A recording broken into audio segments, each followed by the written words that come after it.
can see all three of us. Lottie's giving us the thumbs up, so I assume that means we're good. And also we have a new mic situation today, so fingers crossed you can hear all three of us. Paul and Toby, I don't know if you want to say hello, so you can give them a test. Hello. Hello. Hello. Oh, and Hannah's here. Yay! Hello, Hannah. Also, one of the fun things you get used to is the delay, because there's like a slight delay between us talking and them seeing it. So it may be a little bit of a wait between a few things, but for the most part, it works pretty good. Chris is in the house again. Hey, Chris. Can everybody hear us okay?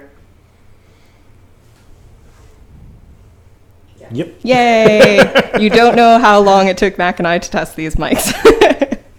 That is excellent news. Yeah, no, these are great. These are much cooler. I feel all professional and stuff.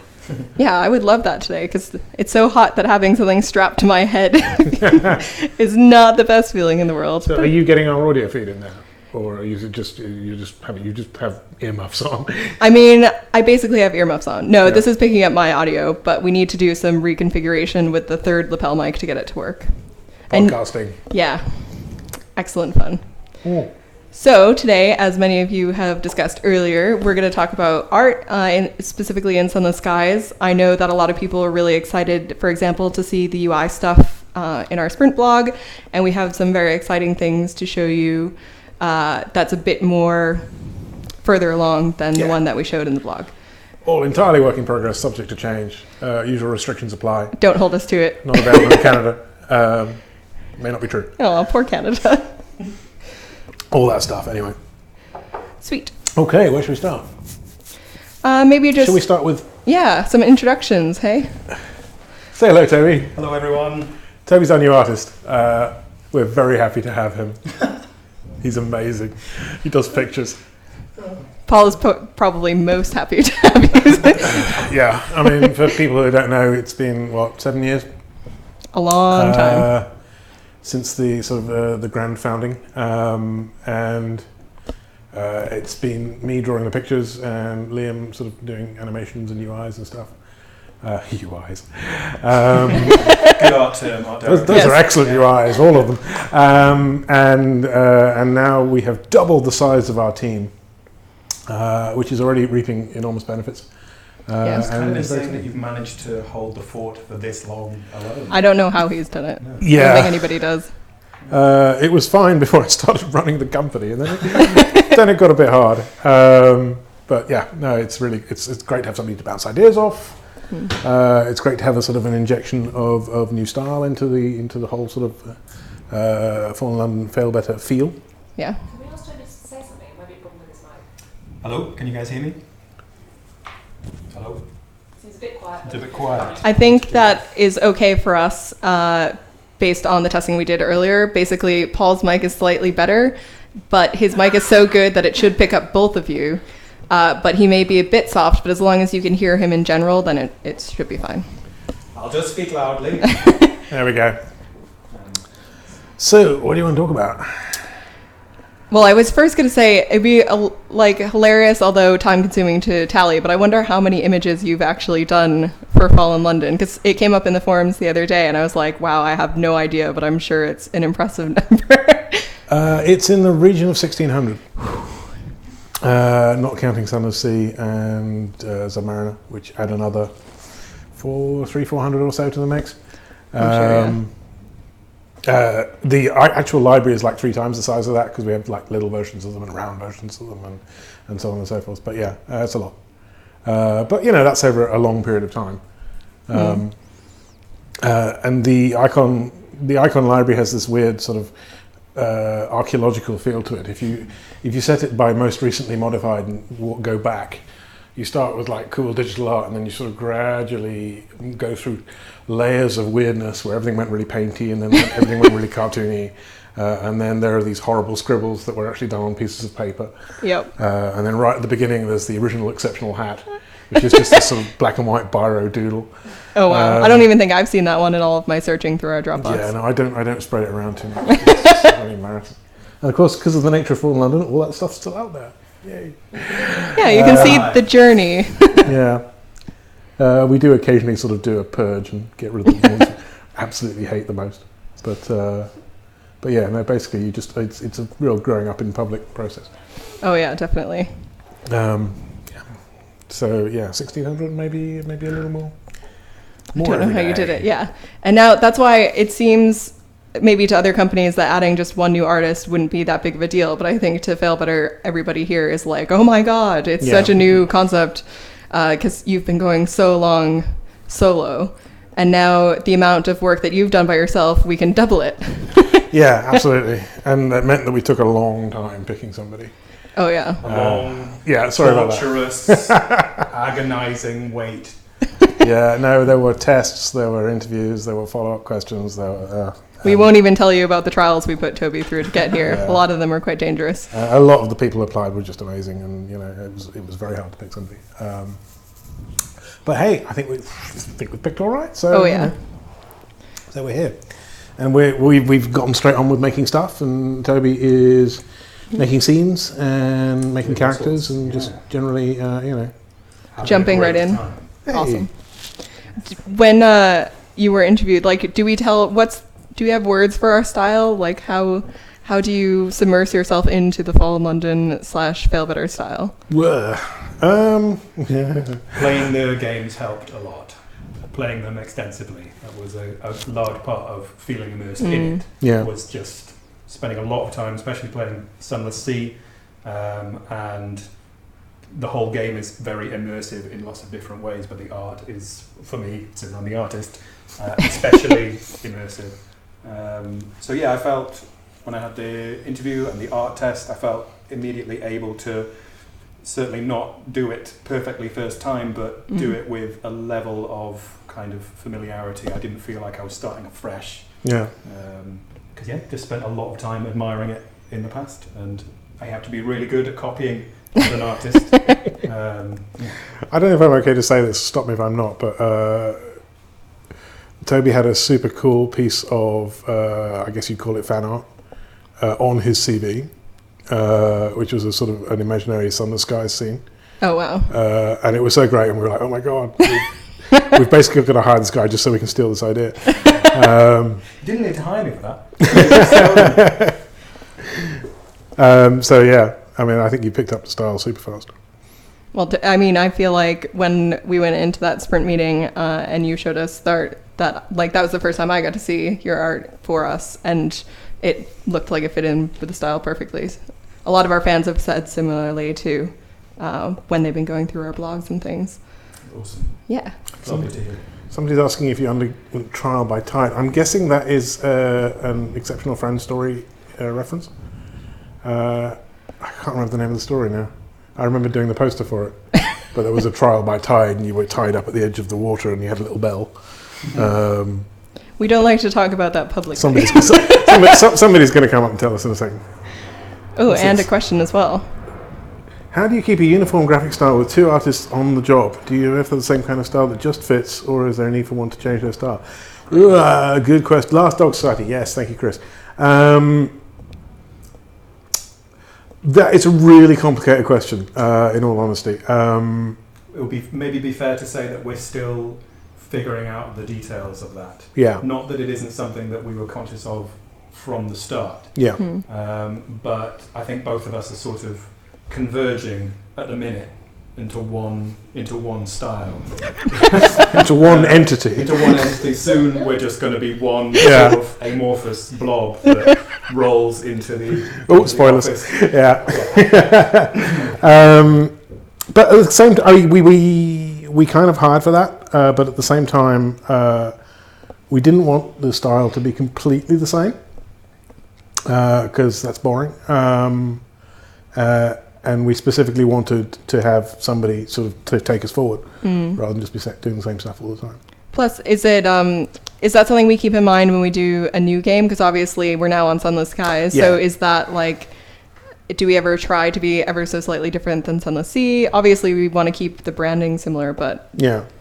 It's an evolution, I think. The style of the assets in the game world. And we could put some pictures up here to illustrate this, couldn't we? Lottie, can you give us a screenshot of something? One of the scenes rather than one of the icons. Okay, so Hybris. Yeah, hybrid. Oh, that's good. Yeah, I won't be able to see this. I can't really talk through it. But there we go. So obviously it's still top down. It's still roughly on the same sort of scale. We still have this detailed, realistic but not kind of thing going on. Yeah. So that hasn't vastly changed from Sunless, although obviously you can see there's a whole bunch of stuff in the background. But when we move on to icons in a minute, you'll see that we've made some changes there. This, incidentally, I don't know if you can tell, but this is a Toby scene. This is not a me scene. I had nothing to do with that one. My first job. First proper job. I'm glad that they brought you into a fungal port to do Yes. as your first We job. always start people with mushrooms if we possibly can. What do you guys like mushrooms? I hope no one's afraid of mushrooms because there's going to be a lot of mushrooms. Yeah, it's basically all mushrooms all the time. Also spiders. Spider mushrooms. I mean, probably. I'm not sure if we've decided on spiders yet, but you know. I mean, both of those things are on our Christmas tree when we have it in the Failbetter office. So, I mean, regardless of whether it gets into the game or not, we have it throughout Failbetter. Yeah. We just have a mushroomy vibe. Yeah. And wine and many things. It's great. So the recent art and the exceptional story from both of you, and it already looks great. Thanks. None of that was me. That was all him. Yeah. But presumably there are icons and things that would be in that story. But the promo art was Toby. Yeah, no, fair enough. But all the new ones, I can never remember the names. Can you remember the names? No, okay. The attentive. The attentive. There are just so many. Yeah. There are so Well, many. as we said, 1,600 at least plus, Yeah. right? So, Yes, no, Thank you, Envoy, Chris. there we go. Thank you. God, we got Chris here, isn't it? Yeah. You can certainly expect bees. It is safe to say that bees will be present at various stages. You won't be disappointed if you're looking for bees. and I in have the a- office occasionally, as we saw this week. That's true. I have a question for our viewers, actually, because this is something that bothers me, is that if you have a particular fear about something, to the extent that you're phobic, does it bother you if it's in a game? I mean, do you sort of actively seek out ways of dealing with it? I know Richard Cobbett, who wrote Saviour's Rocks, in Sunless, he is really not keen on spiders. Really? But he ended up doing that job, I think, partly as a sort of cathartic experience. And I'm not a fan of bees. But then, here I am drawing lots of bees for Skyless. So, I don't know. What do you guys think? I would love to know what the fans have to say, because on Tumblr, at least, I know occasionally we're asked to tag certain things, most of them being eye trauma and having to do with spiders. Yeah. But I don't know. I know the reaction in Submariner to the follower. Oh, the constant Yes. companion, yeah. Oh, God. Yeah, Liam had a rough time animating that because he had to look at a lot of reference for a long time. So he was being a bit cathartic too in that Yeah. regard then. Maybe we just like to put ourselves through these trials and tribulations trying to get the fear out. Yeah, and I think, the point that's being made over here is I think, bang on, is that it's as long as you can actually take action against them, Yeah. then it becomes an empowerment thing, I think. But there's a mod in Skyrim that replaces all the spiders with bears. It's brilliant. Doesn't change the animations. They're just like... Amazing. I definitely need to Google that when I'm done. Yeah. Yes, Chris. Yes, we But do. we do sort of mess around in that sort of phobic area. Mm. It's like there's a fear of holes, isn't there? This was going around Yes. the other day. I can't remember what it's called. But sort of textures with lots of holes in them Mm-hmm. make a lot of people very uncomfortable. But we don't. We have quite a lot of those in the game as well. Well, surely if we have bees, we'll eventually have some hive-like holes as well, which is exactly chances that are. sort of phobia. So, Safe to say we've got it covered in the phobia department. yes. Welcome back, clowns. Hannah. Clowns. We need clowns. I'm not sure anybody or anything needs clowns, especially after the US last year where they're just running amok. Oh, we've got a baby Hannah. Hey. We want a question from the baby. Yes. Please Nice. ask us questions. Office chairs with buckets of eels. What? Oh, I'm waiting. That's Mac. Don't listen to him. Oh, He's- that's all right. Okay. that's a Thank general you, rule. Commander Cross, who has trypophobia. Yeah, great one. My favourite one is pognophobia. What's that? Fear of beards. What? For years. Fear of That would beards. be an unfortunate one to have for you. It's yeah. Or in the office in general. You're just constantly trying to run away from your own face. But yeah, no, a real thing apparently. So we talked, I know it may be a bit hard to put to words, but in regards to creating art for Sunless Skies, is there a certain process that we go through? Is there a way that we could enlighten our audience of how art actually gets made for games? Yeah, I guess. Do you want to take this one? Because I think you're sort of closer to it than I am now. Well, with as much economy as possible. Yeah. That's kind of a good rule of thumb, is that obviously you need to create a lot of art, and you also want that art to continue to be interesting throughout the game. So it's a matter of kind of creating as few awesome assets as you can to create really interesting scenes, and I think that goes for most games, because very few games can just create bespoke everything. So yes, that's one kind of definite rule of thumb, is learning to make cool stuff repeatable. Yeah.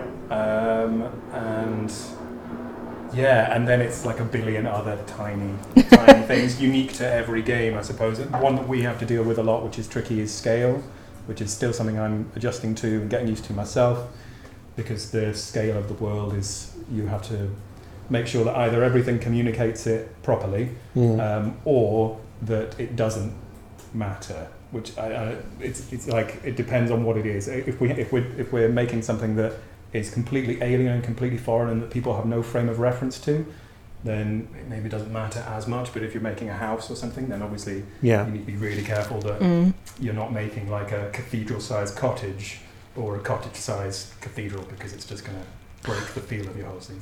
The scale thing is really complex. We really struggled with it in the last game. What we found eventually was that if you decide what the player's point of reference is, and that obviously was the boat. Yeah. That's one of the main reasons there are no little humans in Sunless, is that it would have just been too complicated to scale them. And as long as everything that can reasonably be compared to a boat looks about right, then you're fine. Whereas the actual islands are tiny, they're way, way, way out of scale.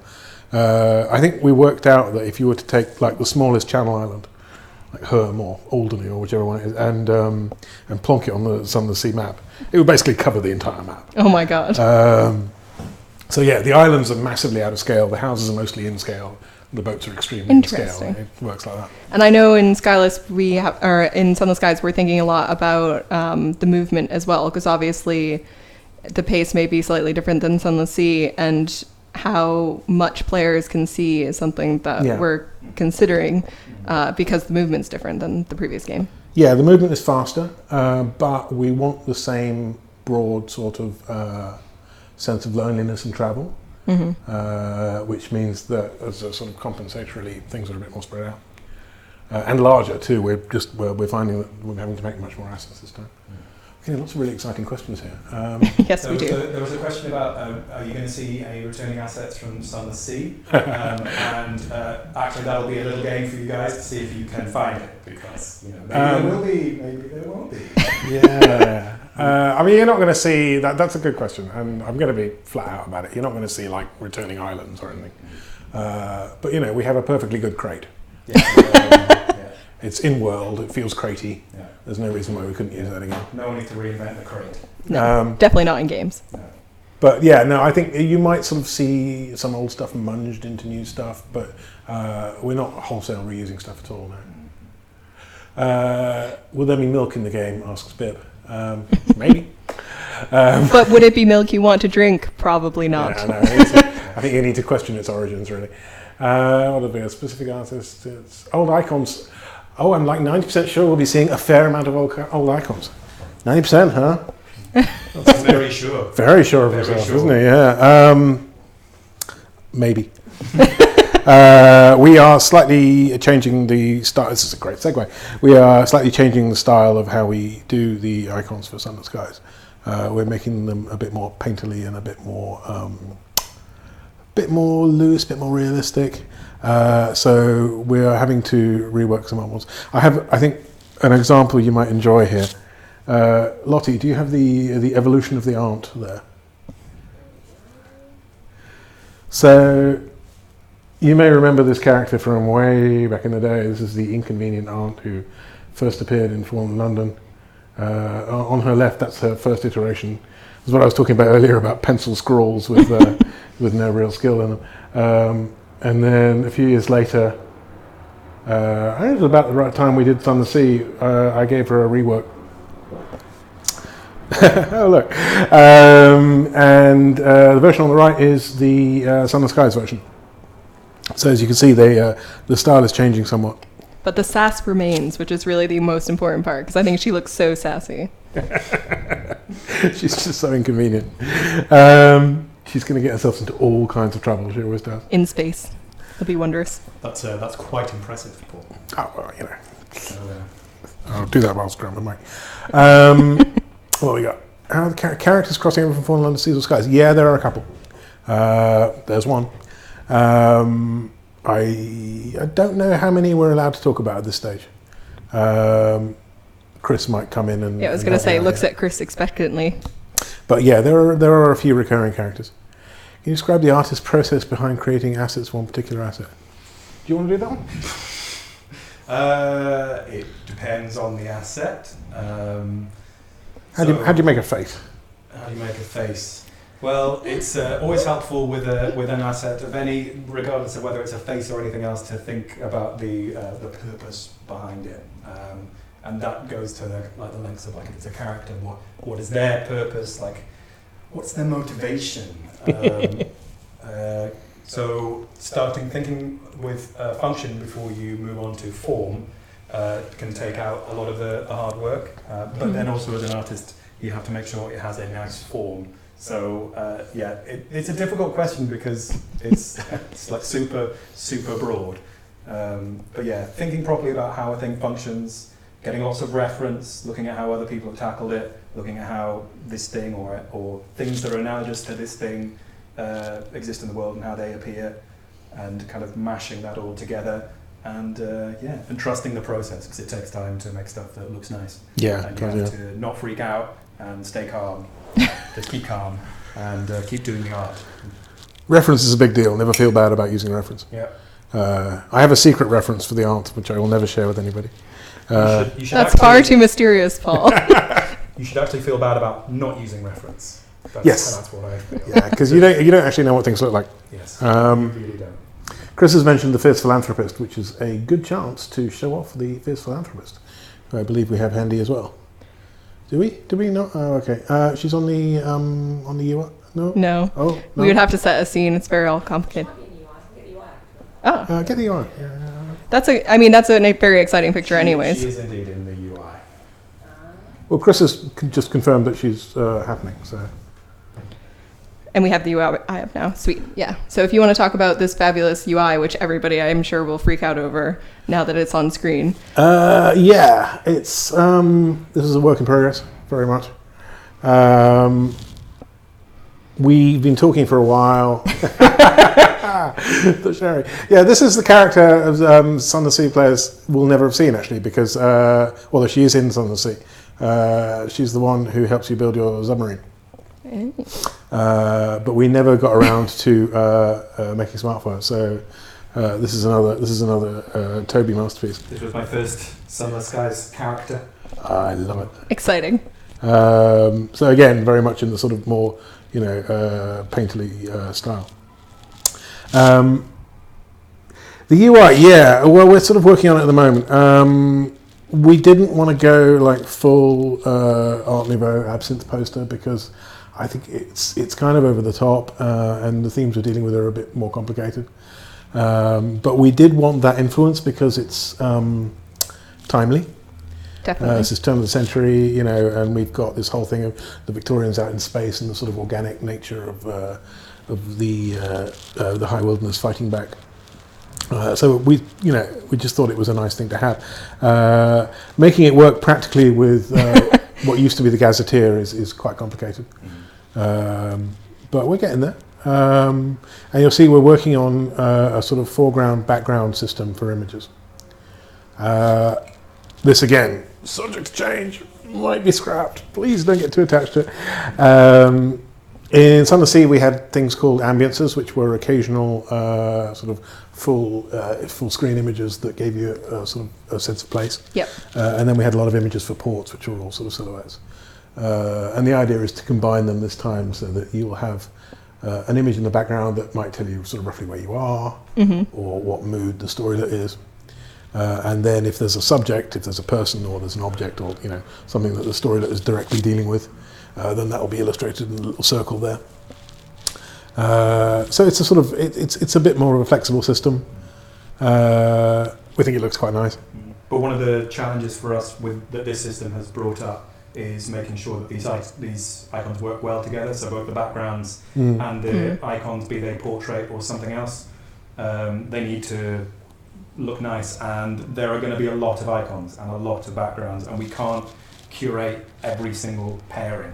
Yeah. So that's a big deal for us, and a big, that's, I'm not going to say a worry, but it's a concern. It's a thing that it's one of the key problems that we've got to figure out with the UI. Definitely sounds like one of those moments where game design comes into art and kind of ruins things a little bit. Yes. Yeah, dastardly game design. It was so much better if there was no interaction.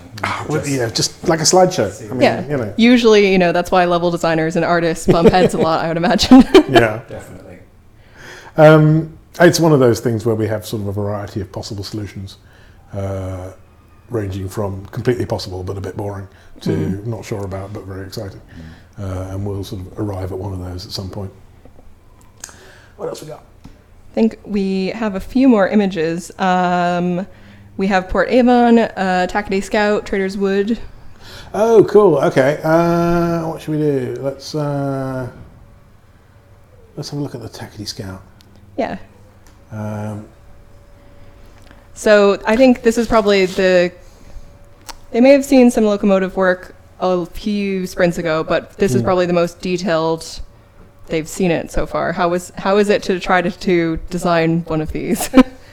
So this was my first locomotive, and it was based, actually Chris might be able to help with this, because is it Stephenson's Rocket? Is that the name of the thing which was based on? So Chris asked in his brief, because that's how it works, we get briefs from the writers, to base this on Stephenson's Rocket, which is I don't know from when it is exactly, but it is an old locomotive. Basically the first train. Basically the first train. And it's kind of cool because it basically looks like a barrel strapped to an engine. And this locomotive needs to look, there are certain things like it needs to look fragile, and it needs to look like it's about to fall apart at any moment. So a kind of a combination of those things. Again, I was thinking about the function of it, and also thinking about how to make it look cool and trying to merge those two competing desires. The thing I particularly liked about that is if you look closely, you can see that it is actually at least partly made of wood. Yep. So it's a wooden spaceship. Yeah. Which is, So first here. I feel like we've really, Well, you say that, but the Victorians love to set themselves on fire in a variety of ways through all of their inventions. So I feel like this only adds to the historic bits of our world.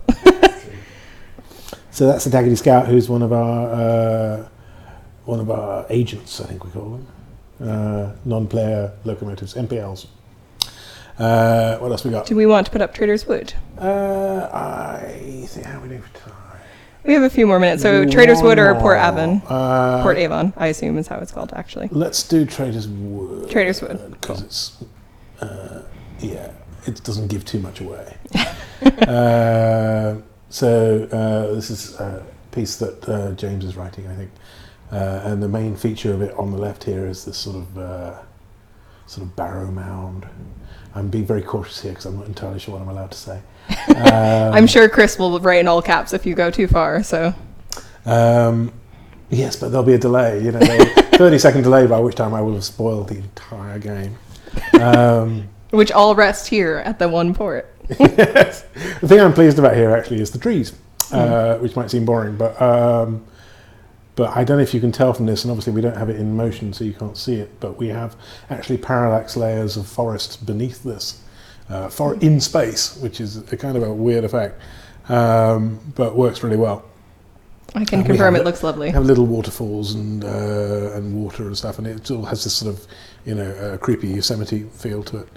So that's all working. How is that in comparison to the things you had to design for Sunless Sea?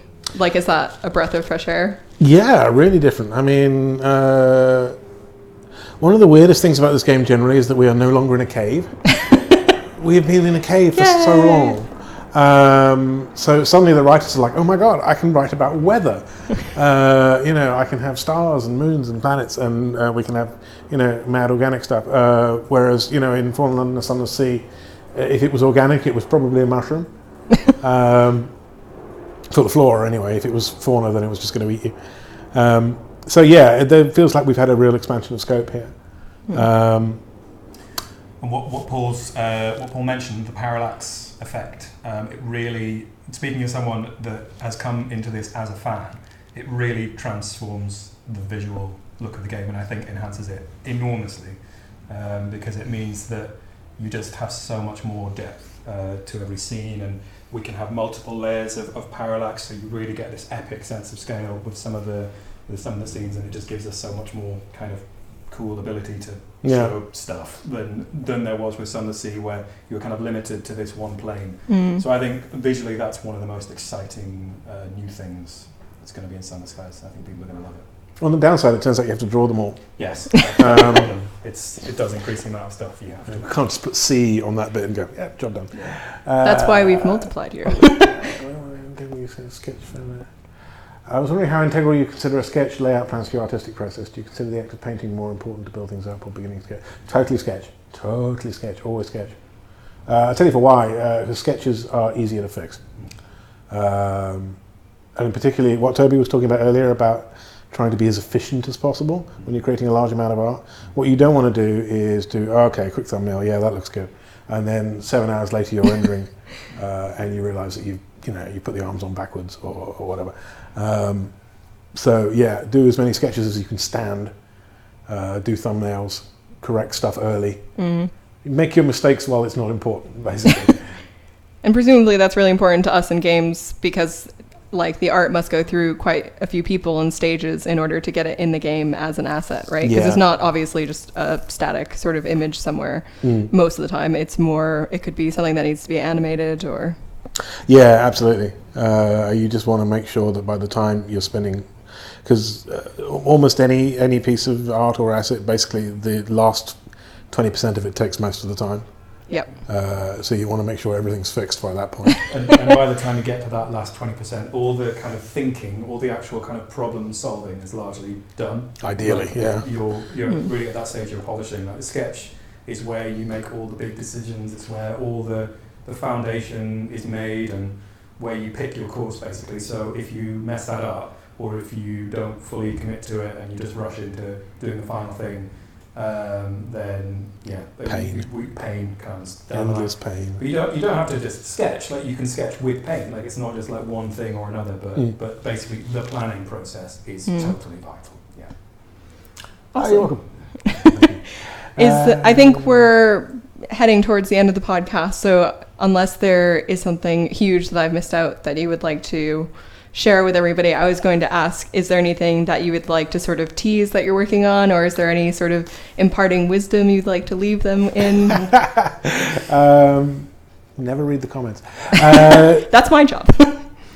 No, I think we've teased quite a lot actually. I think we've really bared ourselves on this podcast. Loads of stuff. Yes, you'll definitely have to go tell everybody to check out this once we put it up on YouTube and in Twitch's thing so they can see all the new bits of art that wouldn't have been spread elsewhere. Yeah, we'll get some of this stuff out into blogs and so on in the next few weeks, and just so people can see it. But yeah, no, I'm good. Awesome. Well, in that case, thank you, Paul and Toby, for joining me here. This has been exciting, Mike's not included, to try to fit 3 people onto the same podcast. But I think it went over pretty well, and I'm sure everybody's very excited about the art that we showed them. So I guess that's where we'll sign off for today. Toodles. Cheerio. Bye.